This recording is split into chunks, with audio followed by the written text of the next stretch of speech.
Good evening, fellow entrepreneurs, small business owners, and side hustlers. My name is Ndoza Shatuayo, and welcome once again to an episode of the Business Forecast. That's right, it's the Entrepreneurs Podcast.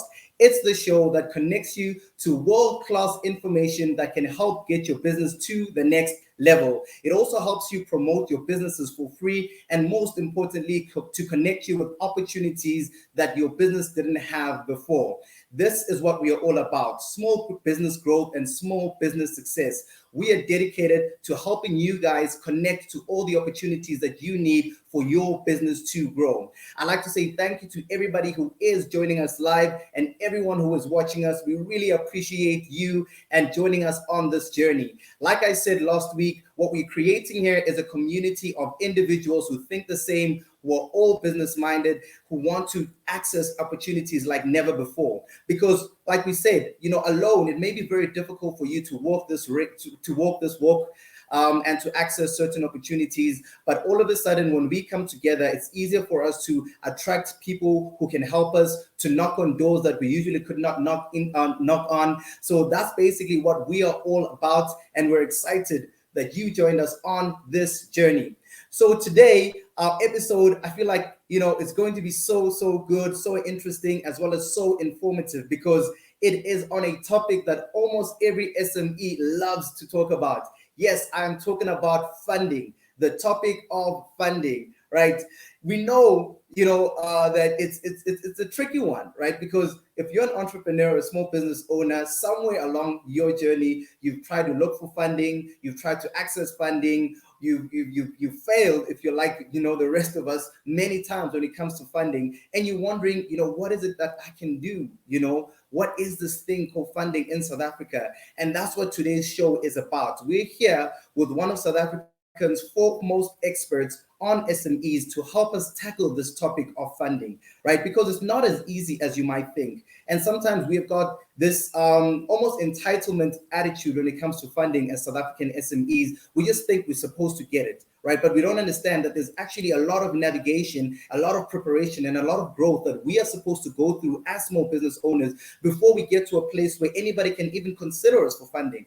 I mean, think about it. These people have this money. They can use it on anything. Why would they take this money and use it to make you rich, right? It doesn't make sense, right? There's certain mindset shifts that we need to have as small businesses when it comes to the topic of funding. So today, that's why we brought this amazing guest to help us with this topic. As I said, he is one of the foremost experts on SME growth, SME development in the country.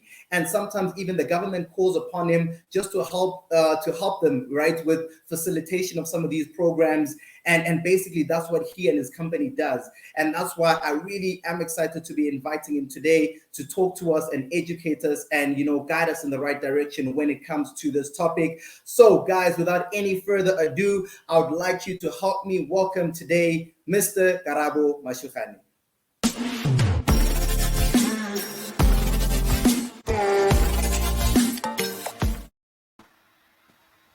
Well, welcome, Mr. Mashugane. It's such a pleasure to have you on our show today. I'm really excited. I believe we're going to learn a lot from you. You're going to impart so much to our businesses. I feel like before introducing you, I'd just like to tell the people a bit more about you. As I said, he is an expert in the SME development, SME growth sector in the country. He's the founder and CEO of a company called 2020 Insight. 2020 Insight is a company that gives expert advice to large corporations concerning BEE. They also help with SME funding solutions, as well as ESD programs and ESD programming, as well as facilitation. As I said, sometimes the government does call upon them to help them with some of these programs that they have. I remember last time I saw him on an interview on Morning Live, and he was imparting such great knowledge to the general public on various spheres of business and economic growth and development in South Africa. So you guys are about to hear from a real expert. I really hope you really open up and take in what he has to say. So yes, after that great intro, Mr. Karabo, thank you so much, sir, for being on our show. Hi, Tobazo. Thanks for having me. Thanks for inviting me. I'm very excited. I'm sure I will also learn a thing or two from you and your listeners and your guests. Oh wow, thank you. That would be really awesome. So before we get into our questions that we have for you today, maybe you could spend just a few minutes telling our viewers a bit about yourself, a bit about how you ended up where you are in terms of your positioning in the SME ecosystem of our country. Um, yeah, I don't know how, I mean, how far back I go, but look, I mean, I started my career in banking, primarily in currency trading with the major banks. That was up until around 2005. And then I decided to go and learn about business and started a restaurant which I ran for about two or 3 years, and then from there it closed down, and I pretty much lost almost everything. But I put together the business plan and everything and raised the funding. So while I was trying to figure out what to do next, I then I was doing some consulting for people, helping them with business plans, etc. And and then it just became a business, and here we are. Sure. 13 years later, it's such Yeah. a fantastic business that's helping so many companies. That's actually quite interesting. I've never heard this side of your story concerning how you built up to where you did. But I know that we are very grateful that you ended up here because I know that you've been helping so many SMEs with your knowledge and with your company. So yeah, we really thank you for that. So I guess then we can go on to the first question. You said something just now that when you were developing your restaurant, you made that business plan and you were able to raise that funding, which is something that a lot of small businesses struggle to do, and sometimes they take it for granted the work that goes into actually getting that funding at the end of the day. So our first question for today is just based on that, and is that how important is funding in the establishment and the growth of small businesses in our country? Well, I mean, it depends on the type of business, right? I mean, like I said, when I started 2020 Insight specifically, I mean, literally all I had was just a laptop, and that was enough because it's consulting. It's using your knowledge, I suppose, and your expertise to deliver. So it really just depends on the type of business. I mean, a lot of the service type, most consulting businesses, you don't need a lot of capital, and then it increases depending on what you want to do. If you want to run warehousing or transportation, that tends to be quite capital intensive, or manufacturing and stuff where you need physical infrastructure and machinery and equipment, obviously gets more expensive. So financing becomes more critical. So it really just depends which part of the type of service you're providing, as well as where in an industry or sector value chain you're participating. Oh wow. So basically you're saying it depends on whether or not, how capital intensive your business is. So some businesses that are not that capital intensive can actually run without having that cash injection, whereas others definitely do need it. But now I think it begs the question then that, do you think it's a fair assumption or a fair mindset for small businesses to always think that all they need is funding for them to succeed, basically, because that's basically what you get, that all I need is funding, all I need is funding. And how important really is that funding element to the success of a small business? Is that really all they need? Look, I mean, you need resources to run any business, right? So the more resources you need, the more money you will need. If it's whether it's human resources or physical resources or technology, um, you have to invest in that, and that requires capital. So irrespective, I think there's always going to be costs for a business. So you do need some finance, and it's just a question of how much you need. And I think, but a lot of businesses you can mostly start with very little capital, especially in areas where you are new to the market, you are new to the service, it's always best, I think, to limit the amount of investment that you do, whether it's your own money or, I've seen so many people, lose their life savings, their pensions, etc., Mm. starting a business because I think the excitement of getting into a business sometimes and having your own thing, Mm. when you open and you have the ribbon cutting and celebrations and stuff. But the, the reality is, you have to have a market. You've got to develop a market, and then you have to have the capability to service that market. So, a lot of the times, I think people jump too quickly towards wanting to start a business. It's very unfortunate. I think now, because we've got such a high unemployment rate. The one I think advice that I always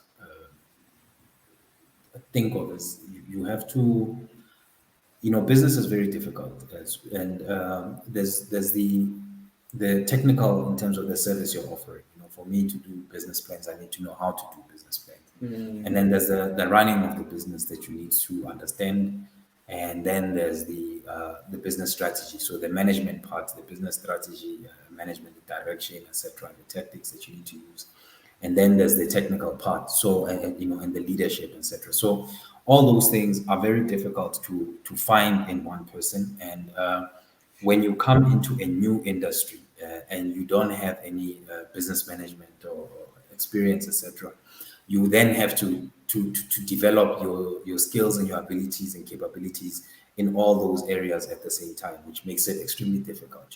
And so if you don't have the experience in running a business, I think it's always a bad idea to start in a business that needs a lot of capital. You need to start in an area where you don't need to invest a lot, and then you can at least learn about running the business. If you don't know the area, the sector, you can learn about the sector. The best ways to get to that is usually to work in that sector. If you can get a job, even a low-paying job or at a discounted sort of salary, just to be able to understand how each business works. Unfortunately, there's always school fees to be paid to learn things, Sure. and yeah, and if you come in and you invest hundreds of thousands or millions, that might just turn out to be your school fees in the industry. So yeah, so I think that's the first thing, that not to invest too much. Yes, capital is always required, but trying to seek uh, opportunities or gaps in the market in your value chain that don't need a lot of investment, just to reduce the risk as you're learning. And then as you become more comfortable and you understand how things work and you build relationships and things, and then you can increase the amount of investment. So that will be the first thing. And then the second thing is really just partnerships. We always imagine, I think, entrepreneurship and entrepreneurs as these, as these sort of swashbuckling people that go out and can do it all. But generally, I mean, if you look at, there's no huge business, there's no large business that runs with just one person. It's Yeah. always a team, and it's important, I think, and it's very difficult a lot of times, especially the smaller the business, in terms of getting those relationships right and managing and managing it and getting everybody on the same page. But it's always better to start in a team.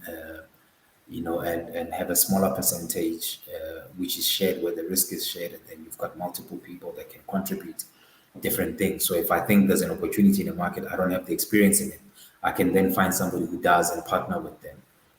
If I don't have managerial experience, we can then partner with somebody who understands finance, who understands management, and the team can then become a holistic sort of well experienced, and then that also makes it much easier to raise finance, because then you give people confidence that you'll be able to, what you're doing, you'll be able to find the markets, and you'll be able to deliver the service.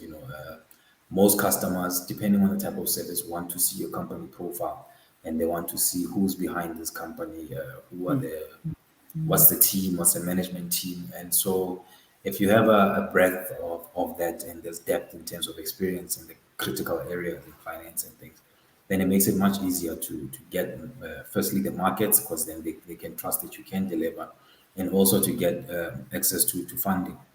There's always a chicken and egg situation with, the funding. You need the market to get the funding, but you need the funding to show capabilities and to have the resources to be able to access the markets.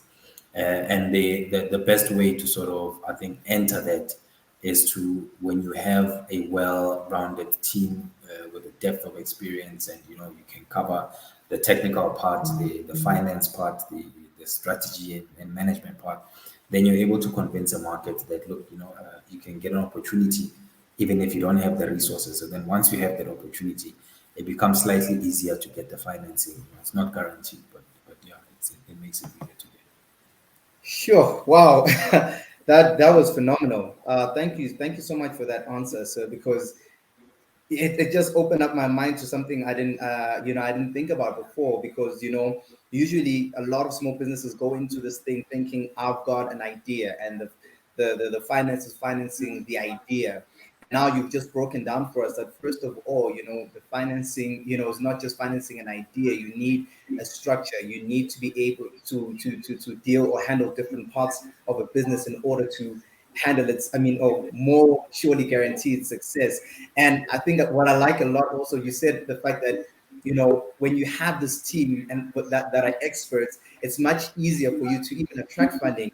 I've never, honestly, I've never heard of it that way. I've never looked at it in that way either, because we have this mentality that, it's my company. I want to keep the most equity to myself. But now you've just taught us that actually, first of all, having that team, you're able to share the risk. Yes, you might have a smaller part, but then you're able to share the risk. And also you're able to show competence to the marketplace as well as, to potential investors.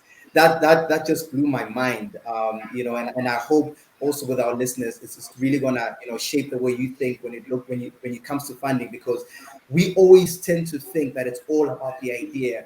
Once my idea is so great, of course it's going to get funding, and we don't realize that the person who we're asking the money from, it wants to see a bit more, wants to see the structure, wants to see how the business will actually function. So wow, yeah, for me that's a new depth and a new level. And thank you so much for that answer. I don't know if there's anything else you want to add on that before we go to our next question. Yeah, I suppose. I mean, also to think about the types of funding, and there's different,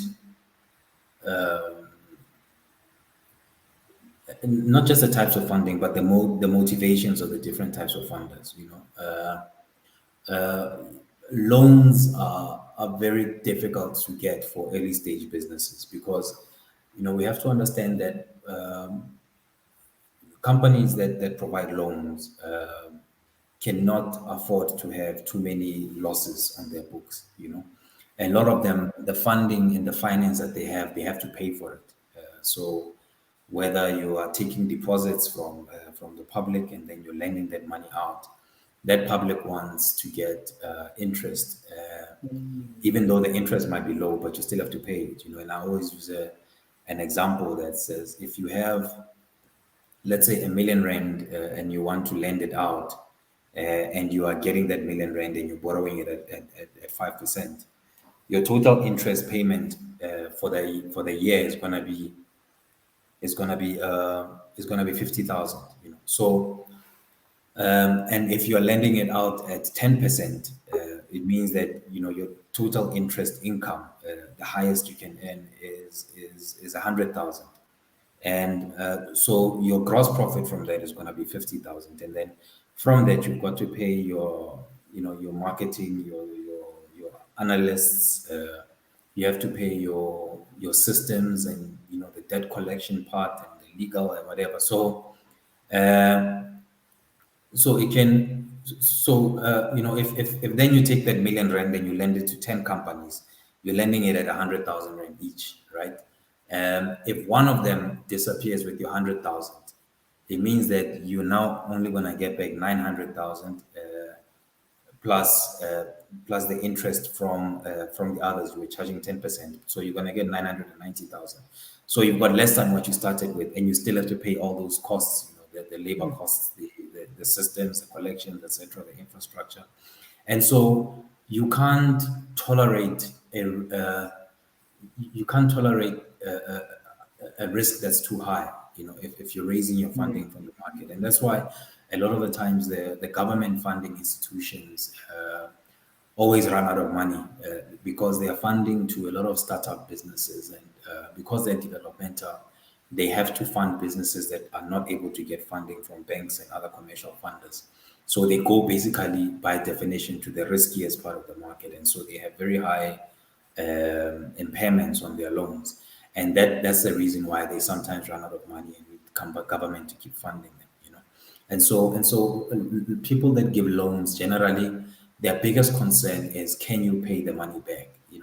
They don't really care about whether you're going to take over the market and the growth potential of this thing. I mean, all those things are great and they're sweetness.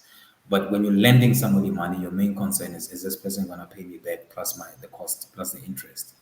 And so when you're talking to banks and those types of lenders, you've got to look at things from their side, and what is it that's going to give them comfort, because if your company grows by 100% and you double your market share, etc., that's not gonna benefit them in any way. Sure. But Wow. if you take a lot of risk to achieve that, and if they give that money to 50 companies that take a lot of risk hoping to achieve that, if a small percentage of them actually succeed, then it's going to create a problem for them, because they're not going to get their interest income. So their main thing there is they're very risk averse, and that's generally, even outside all the other things that we're in South Africa, we understand the dynamics.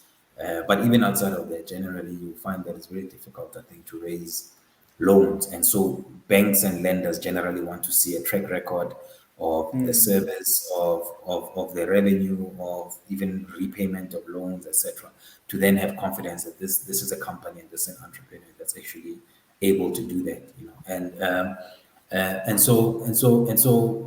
That's why it's so difficult to get it. And then the other type of funding then is obviously sort of a venture capital funding, whether it's money that you're getting from family or investors, or that sort of thing. And those then have a different type of, if it's people that are going to take equity and participate in the profits of your business, then they're more concerned about the growth potential. And generally, they're willing to take up a lot more risk, because if you're a venture capitalist, you only need one company that's going to be your Capitec sort of growth, or your 10 cents, and that sort of thing, to cover the loss of, the other 10, 30, 50% of your paid investments.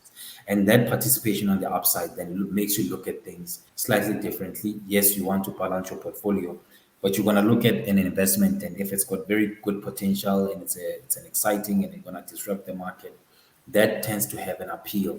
And so when you are in that sort of situation and you're really dreaming big without precedence, then those are generally the types of people where you're going to have better success, because for them, their own business models depend on very high growth businesses for them to then show equity and increase in the value of the investment, and then get money. So that's generally the second part, and it's important, I think, as an entrepreneur, to then look at things not from your side. It's always we always know, it's always preached that you've got to look at your services from your customer's perspective.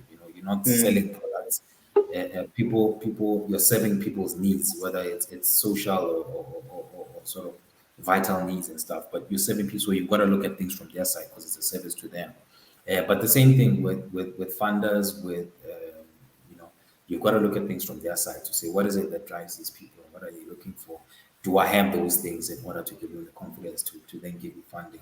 And then your chances of success increase. But also, there's other areas. I mean, we've heard, for example, ESCOM will fund mining companies to establish themselves and then give them off takes. So in some cases, you can actually get funding from your customers, depending on the type of business and industry that you're looking for. But if the service is important enough to your customer, and especially where you're going to add proper value to them in terms of solving specific problems, whether it's improving the quality of their service, reducing costs, or introducing new technologies, helping them to become more efficient, then they are, generally you'll find that they might be keen to then invest in your cost of capital, and then recover that in terms of maybe reduced payments over time and that sort of stuff. So that's another avenue where you can get funding from either your customers or even some of your suppliers. So to look at it and say, look, You are a supplier of X, Y, and Z product. Through my service, I can increase your market share. So, if you invest in me, you're basically it's almost like an investment in your marketing, and I can help to get you more customers, or help to mix your products with other products so that it sells better, and then those people might be willing to then establish to help you get established in order to push that. So those are the other areas I think where a lot of the times we may not think of accessing financing there, but there's always opportunities there. But once again, people want to be sure that you know what you're doing, and you've got the experience. So getting the right team around you, and making sure you've got the right skill is also critical. Phew, wow. That's so informative. Thank you for those different kinds. I know also when I started back like over 10 years ago, I also had that mentality that, gonna get a bank loan, I'm gonna go to apps with my business plan, and unless we actually hear such information, we will keep falling under the same pitfalls. But I love the way you broke down the different kinds, and now we can actually see from their point of view that they're looking at different things. Like you said, anyone who's a lending institution, they're looking for the repayment. So what's more important to them is not even the growth of the business, it's the fact your ability to pay back, and that's what you're going to need to work on, displaying. And when you're looking at this side, with venture capitalists, and I believe they call them angel investors as well, you're displaying something else. And I feel like that's so important, because if we go into this funding, as small businesses, we go into this funding search blindsided and not understanding some of these things, we get into these various traps, and we keep wondering, why am I not getting funding? Why are other people getting funding? But I feel like what you've just taught us will help us to say, okay, what is the person you're presenting to? What are they looking for, and what do they need? And I feel like it's going to help us so much, in preparing ourselves for those funding institutions. I particularly, for my favorite is that last one. I think it's so genius, positioning yourself, with your suppliers as, a value add to their company. And then when funding you is like funding their marketing. Yeah. That's so genius. Thank you so much for that. And I guess then it brings us to the next question, which would be that, you know, what what would be the first step you would advise? Because there are different kinds of companies. There are startups which are just idea based. There are startups which have started, but maybe they're just small scale. And then you'll find that there are startups who are looking to increase to the next level. But based on where they are, what would you say would be the first step? Like, I'm sitting here and I'm looking for funding. What is the first step? Do I go to the internet and search funding? Do I start looking at my family and friends? What would you think, or what would you say is the most effective way to start off this journey of looking for funding? Yeah, like I think a lot of it just depends on, like I said at the start, the type of business you're in, the amount of capital that you actually need, and different funders have got different appetites. So it really just depends a lot on that. But the starting point is the service that you're offering. I think a lot of the times, our businesses, we struggle a lot, the black businesses, with market access, and but I think this focus on getting businesses market access in the country has created almost the wrong mindset in small businesses. As much as there are, monopolies and barriers that are artificial barriers that are created to new entrants by a lot of the existing service providers, and especially the large corporates. Um, we a lot of the businesses that one comes across, they're looking for market access almost as a favor, like, give me an opportunity, help me, I'm disadvantaged, this and that and the other.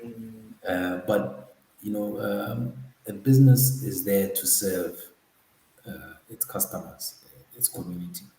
So we really have to start shifting our mindset from looking for market access to looking for where we can be of service and where we are best positioned to be of service, uh, you know, with the skills that we have, with the experience that we have, and the understanding. And sometimes that experience is not necessarily just business experience, but it is, where you are in the community where you stay.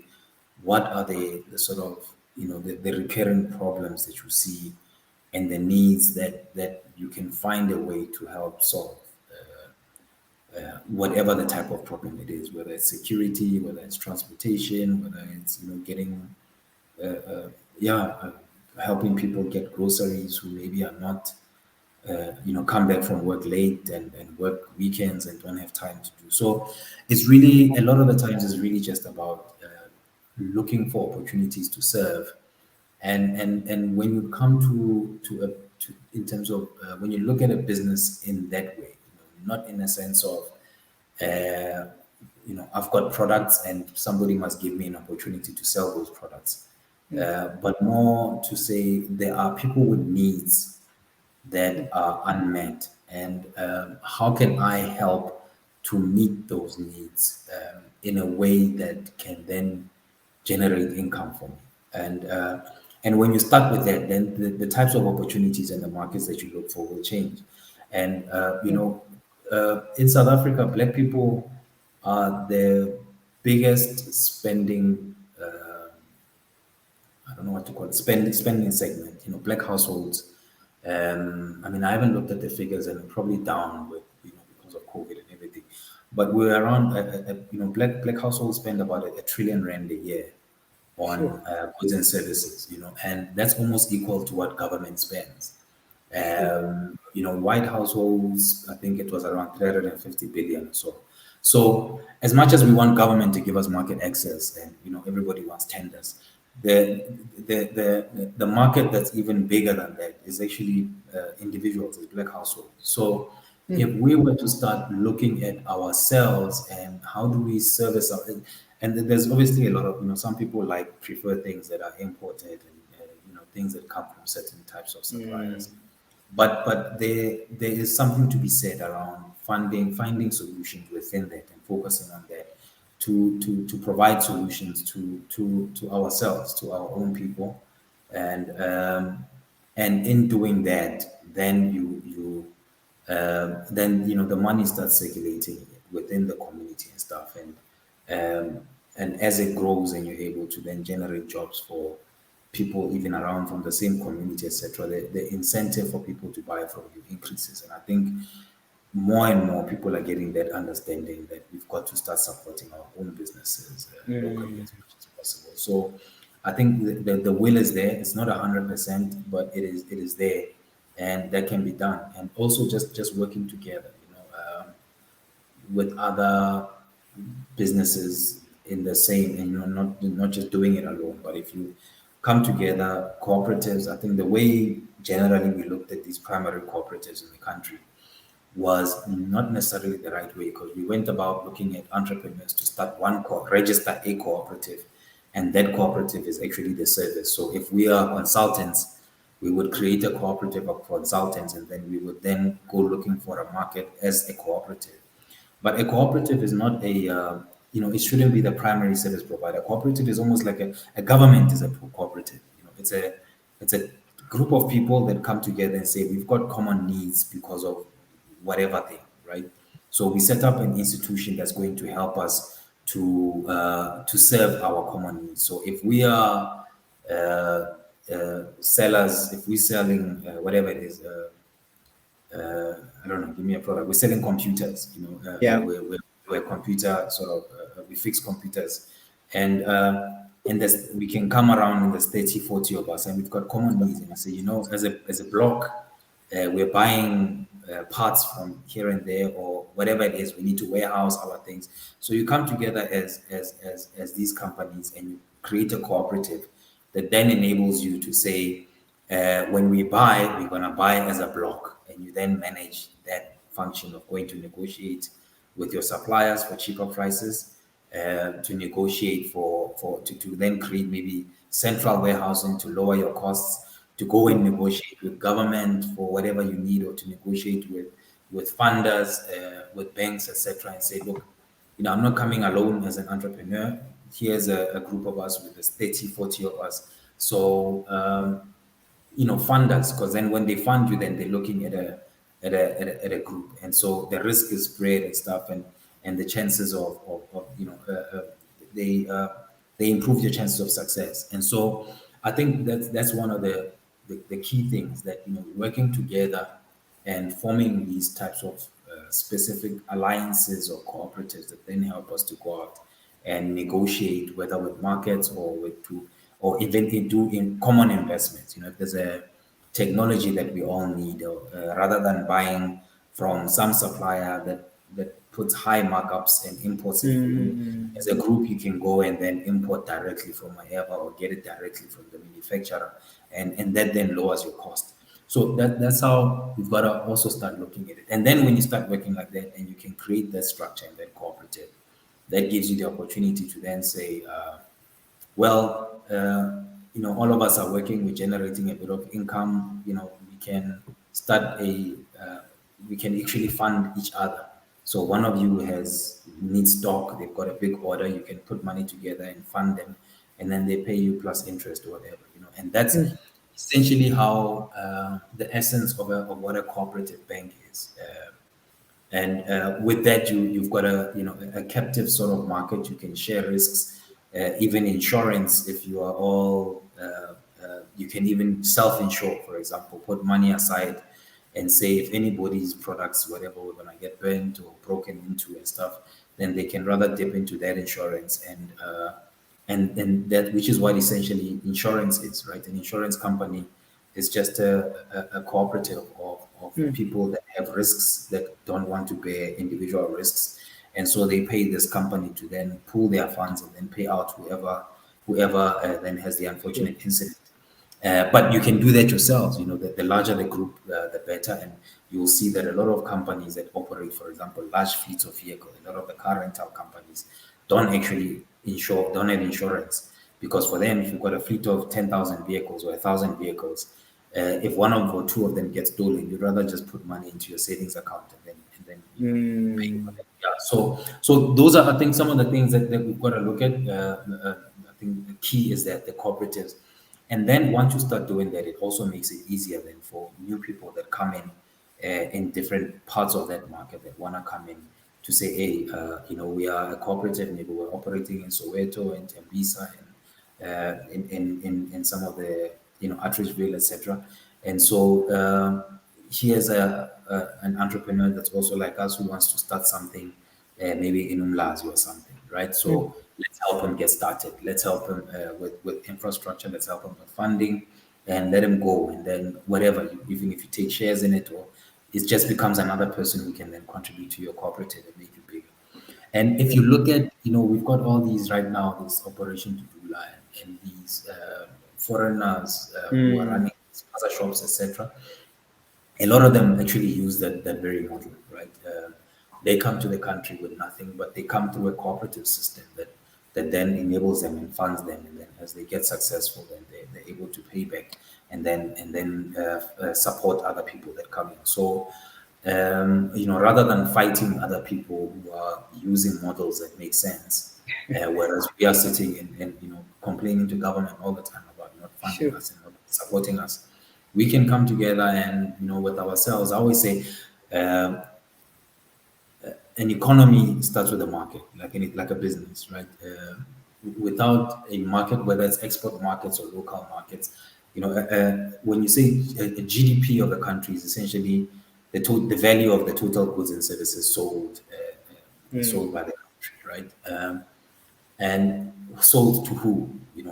Each one of those goods and services is sold to a specific market. So, so if we say, as Black people, we are the biggest buying block in the country, it means we are the biggest market in the country. Mm. And Mm. the market is where the power is. That's why we're always crying for access to market, because without actually getting customers, without access to the customers, you don't have a business. So the market, the people who hold the market, who hold the rents, where that you want to get when you sell your services, actually have the power, the economic power, to dictate what goods and services they want and who to buy from. And so, as Black people, we actually the economic power of this country is actually in black people. We are I don't know what's the right way to say it, but we are the economic power in the country. You know, we hold mm, the but we just don't exercise it intelligently. You know, mm, we'd rather import, we'd rather whatever spend our money in restaurants in areas where we don't stay, with people we don't know, rather than supporting our own. And that in through that process, we then give away our power. You know, and mm, we complain about the people who end up with the money that we give them and whatever names we call them. That they are then holding the monopoly of our power, etc.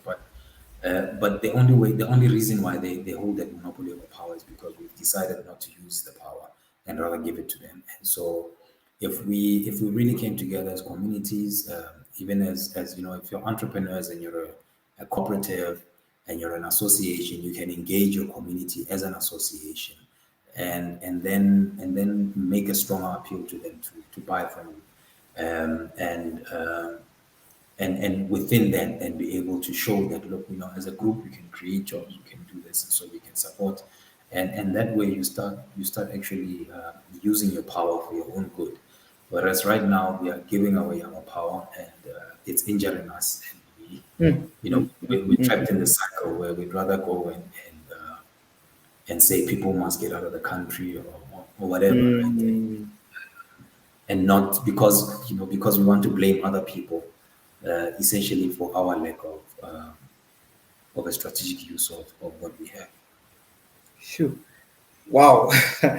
That was incredible. I know I'm gonna watch this over and over, but I couldn't help but write down notes, scribbling down so many notes as you're talking, because this is completely mind blowing, and I believe this is really what is needed, and that's why I really was glad when you agreed to come onto the show, because I really needed someone to show us that it's not just about a black and white sort of a system where funding or no funding, but there's certain mindset shifts that we need to exercise in order to be able to grab a hold of more opportunities for ourselves in this country. And I feel like that's what you delved into. You showed us that there has to be a certain mindset shift. There has to be a certain coming together and a certain understanding that we need to operate with when we want to gain access to more opportunities. I really love the last point you mentioned as well, that if we could come together and we engage the community as a cooperative to buy from us or to support us, telling them that we will provide jobs, but we're coming together, and it completely goes against some of the mindsets that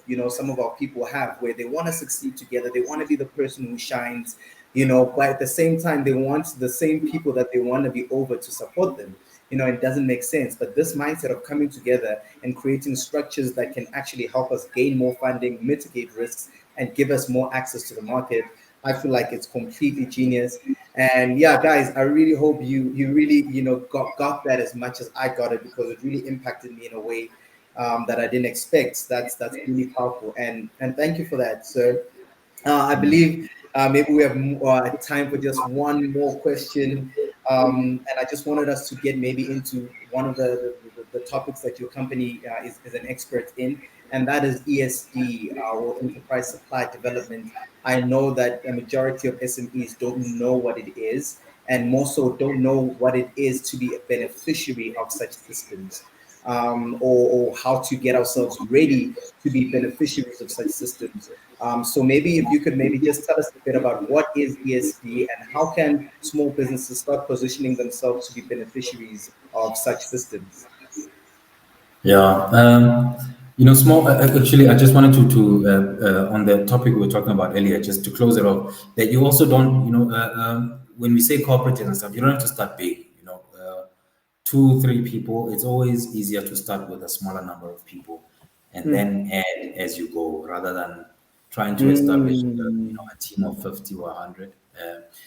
But I mean, if you look at the taxi industry is a very great example of that, and in terms of how they're able to form associations and stuff, which are essentially just forms of cooperatives, and that then enables them to engage government at a totally different level than mm, an individual taxi owner could do it, and also to set up then or to help support financing structures like SA Tech, CSF Finance together. So, but you start small and then you build from there on the successes. And people like to join things that are already working. And it's easier to do that where some sort of precedents and order has been created.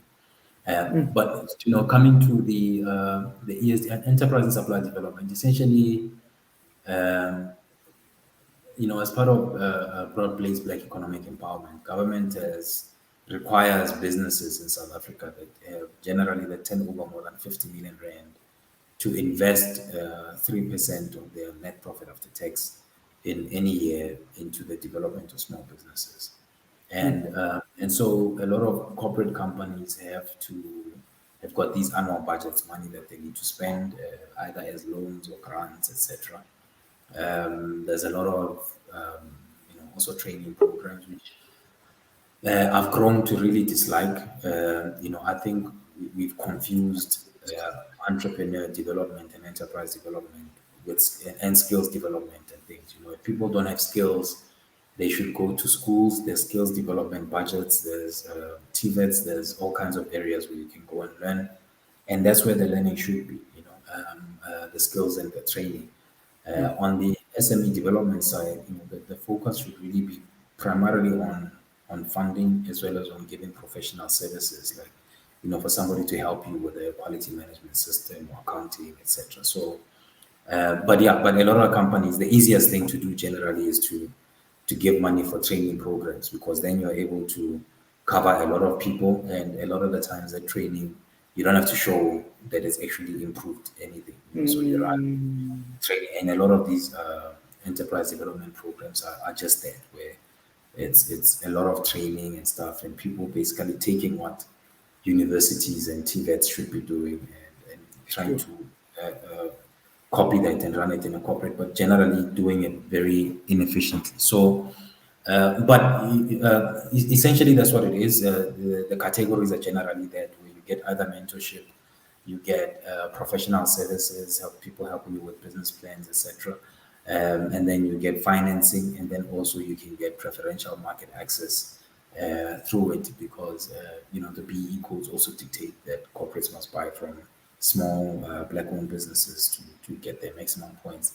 So those programs are generally geared at that, and a lot of businesses that I've seen that are in those programs are there because they hope that by registering in that program, you're going to get markets, you're going to get contracts, and you're going to get funding. But a lot of the times, you actually don't get those. You just get the training and stuff, and it can be frustrating.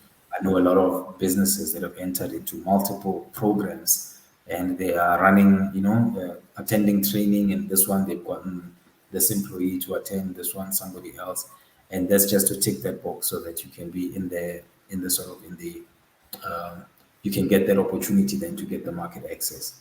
So so that's what it is funding. A lot of the funding tends to be interest free, so or grants. So it's very generally cheap finance, and it's good finance to get.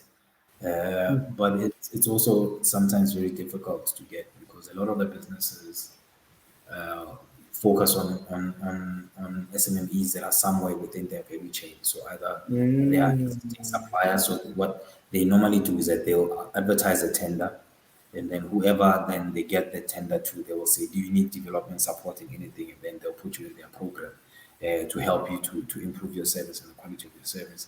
Or if they are in like mines, generally run these programs in the mining towns where they operate, also because of their obligations with their social labor plans, etc. So so that's what it is. There's as many corporate companies as there are in South Africa, there are enterprise and supply development programs.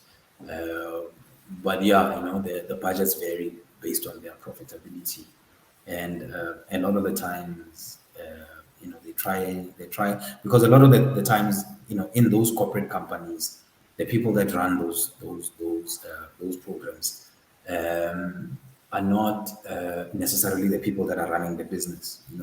And so a lot of the times and they're not aligned to the sort of the business strategy in a lot of cases. and so you tend to find that they're not as efficient and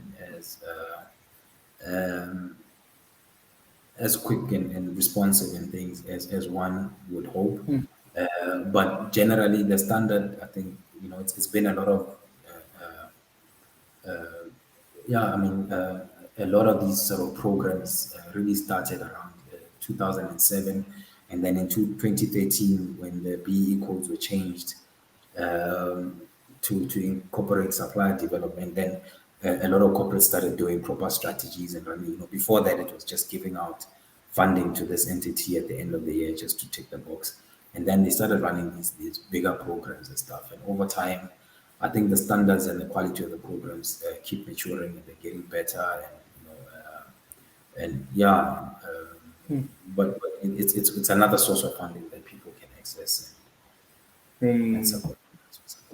Wow. No, thank you. Thank you for that great explanation and the way you broke it down there. I feel like we understand it better now and some of the issues with it. And you just answered the last question that I was going to ask you in response to that, is this a viable funding option for small businesses? Would you say, is it something that a small business should look to approach when they are looking for funding? And yeah, basically, and if they are going to look for funding from ESD opportunities, what would be the best place to start?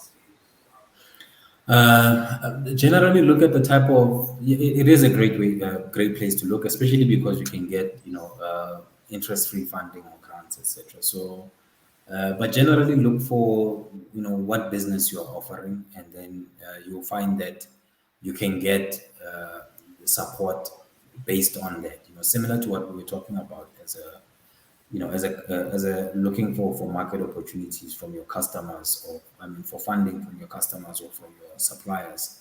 That generally is a lot of these corporate companies want to fund small businesses that are in their supply chains or that buy their products. So I think if you can look and say, okay, where do I buy some of the equipment? Where am I buying some of my stock, etc. Who's my customer, the products that I offer, etc. So within that, then you can generally look for larger companies that are in that and go knocking on their doors, because then you're not just going there and say, hey, help me. Unfortunately, there's a million, there's what is it, 11 million people that are unemployed, etc. So there's a lot of people that need help.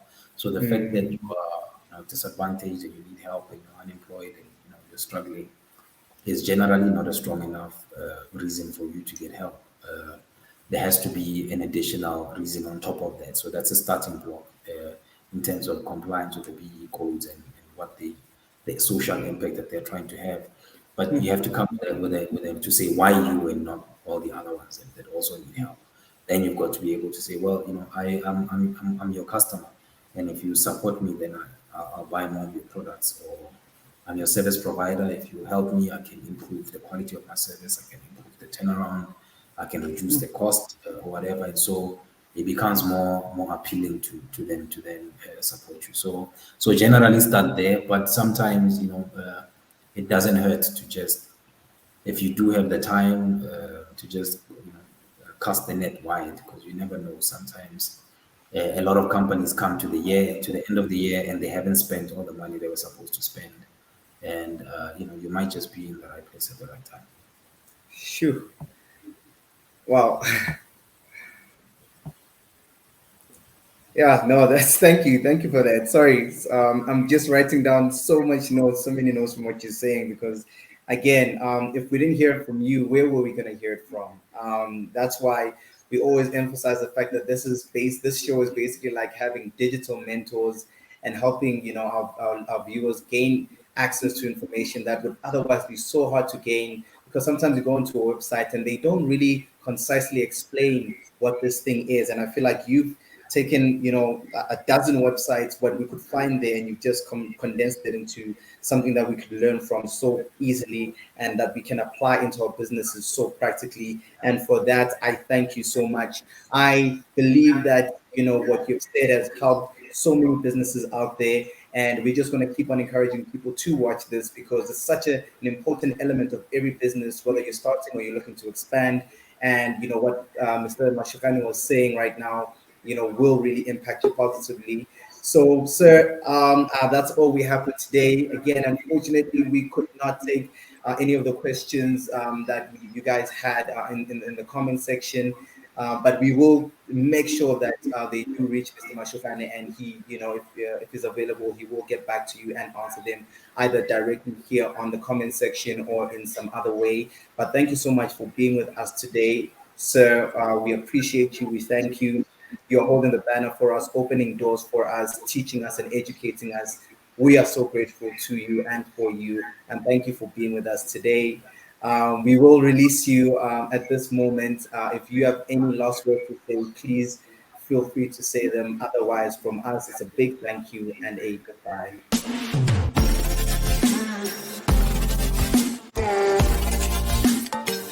All right, guys, thank you so much for joining us today. That was Karabo Mashugane. I don't know about you, but for my side, that was one of the best and most concise lessons I've ever learned about funding in South Africa. Like I said, I was taking down copious notes because this is mind blowing, and something like this can actually shift, you know, the potential of your business, you know, your direction, your access to information, access to opportunity. So I really hope we all heard him, and I hope it really impacted your business. But the second segment of our show, and that is Pro You, where we promote 10 of your businesses for free on this channel. Get ready, it's time for Pro You.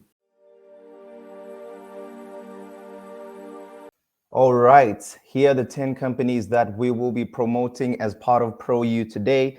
First is Drizzle, based in Johannesburg. They're a product company and that sells unique alcoholic beverages. Then we have Boxed Gabuto. They're based in Johannesburg and they're a product company that sells cakes and other confectionaries. Then we have Umsindo Innovation Hub, based in Johannesburg, and they offer a core service that is social media management. Then we have Thrift Connection, based in Johannesburg. Their product is fashion or clothing. Then we have Live Fresh, based in Johannesburg, and they're a services company and they offer commercial and residential cleaning. And this side, we have right there at the top, Kanani Consulting. They're based in Johannesburg. They offer a core service, and that is a business planning. Then we have Espacio Logistics, based in Johannesburg. They offer a service that is storage and transportation. Then we have Millennium Support Services, based in Johannesburg. They offer a service, and that is loyalty and rewards programs. Then we have Lakshan Steerman, based in Johannesburg, and they offer a service that is fast food marketing or delivery. And lastly, we have Learn Smart Education, based in Pretoria, and they offer a service, and their service is Smart Education.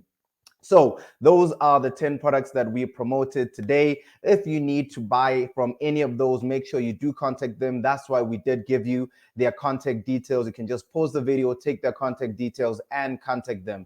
So if it's you, as a small business, want to be also promoted here, remember it's free and it always will be. Make sure you do send us through your logo and your business information. Either you can comment on any of these posts, or you can go or email me directly at ndogozo@phillygreennet.com, and we will be promoting your business right here for free. That's all that we have for today. And as part of Pro You, we're going to go to the last segment of the show, and that is Filigree Plug. Get ready to be plugged into some cool new opportunities with Filigree Plug.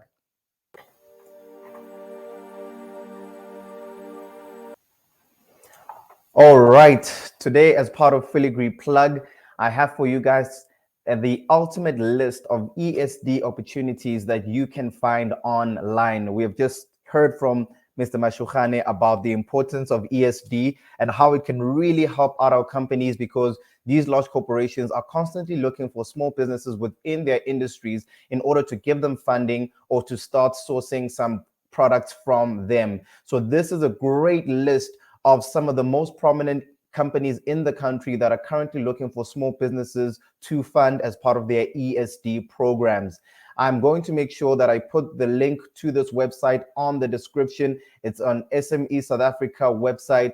I feel like it's so great, and it gives us such great information about the various kinds of ESD opportunities that are available out there.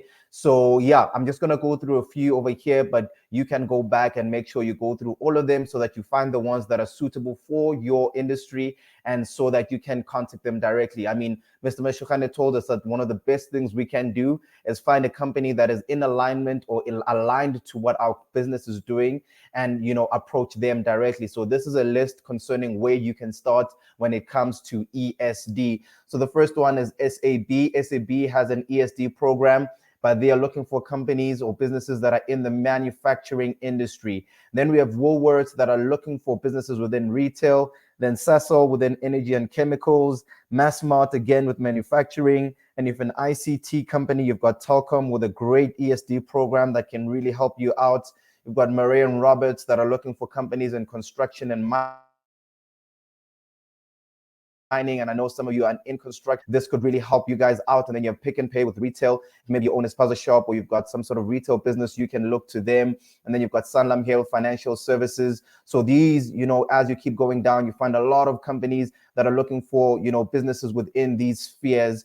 So they're looking to fund small businesses that are within those particular industries. And I do recommend that if you're looking for somewhere to start when it comes to ESD, you can go directly there and find the one that relates with you and just knock on the door. It doesn't hurt to knock on as many doors as possible, because again, these guys are looking for small businesses to fund. So it's up to us to now go and step up and tell them who we are so that they can fund us, or buy from us, which is also quite amazing. So yeah, that is all that I have for you guys today when it comes to Filigree Plug. I really do hope it helps you out, and I hope you're able to be plugged into some great opportunities, because that is what we're about today.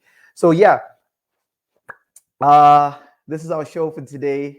It's been amazing. What Mr. Mashugane shared with us today was so awesome, so powerful, so enlightening. And I know for me personally, it's changed the way I'm going to approach this funding topic when it comes to my business. I'm going to be more direct and do things, with more knowledge concerning how I can be more attractive as a business when I'm looking for funding, looking at it from their perspective, their point of view, how they can benefit, and make sure that I package myself such that I am an attractive investment to them. And I hope that that's what you guys will do as well, and that you got as much as you could from the show. And yeah, that's all we have for today. This is what we're about as the Business Forecast, about connecting you with the best information that will help you grow your business to the next level, as well as promote your business and also connect you to great new opportunities. I hope it really did benefit you today. And I hope to see you next week, man. We're only just getting started. We have more guests, more awesome guests coming up. So I hope you do keep on watching and keep with us on this journey of changing South Africa one company at a time, by connecting small businesses in a way that they've never been connected before. This is all, or rather, that is all that I have for you guys for today. This is Ntokozo Hlatswayo. Today was another great episode of the Business Forecast. Till next time, I hope to see you again. Keep busy, keep pushing, and all the best for your business. Bye.